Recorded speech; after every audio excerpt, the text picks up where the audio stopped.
এবার ওমের বাবাকে পাবলিকের হাতে ধরিয়ে দিল বৃষ্টি। হ্যাঁ বন্ধুরা, সাথে ধারাবাহিকের দুর্দান্ত পর্বে আমরা এমনটাই দেখতে পারবো। এই ধারাবাহিকে আগামী পর্বে দেখা যায় ওমের বাবার পাঠানো ছেলেটির সঙ্গে বৃষ্টি যখন আসতে থাকে, তখন বৃষ্টি অনেকটা দূর এসে বলতে থাকে, কোথায় বলো তো ওম বাবু, আমি তো এখনো দেখতে পাচ্ছি না। যা শুনে ছেলেটি বলতে থাকে, আমিও তো সেটাই ভাবছি, ওম স্যার তো এখানেই থাকার কথা, কিন্তু কেন যে নেই বুঝতে পারছি না। আপনি একটা কাজ করুন, আপনি এখানেই দাঁড়ান, আর আমি ওদিকে দেখছি। আর এরই মধ্যে ওমের বাবা বৃষ্টির পেছনে লুকিয়ে বন্দুক তাক করে ধরে বৃষ্টির দিকে। বৃষ্টি যখন অন্যমনস্ক হয়ে পড়ে, ঠিক তখনই ওমের বাবা বন্দুক দিয়ে ফায়ার করে বৃষ্টির দিকে। বৃষ্টি এই দেখে ভীষণভাবে চমকে ওঠে।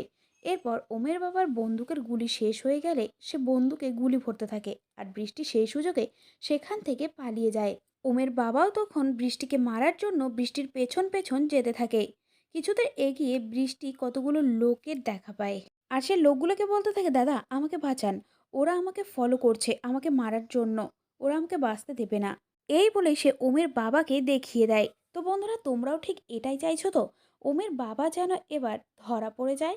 কমেন্ট করে জানাতে পারো তোমাদের মতামত, এবং আমাদের আপডেটটি ভালো লাগলে ভিডিওটিতে একটি লাইক দিয়ে চ্যানেলটি সাবস্ক্রাইব করে রেখো।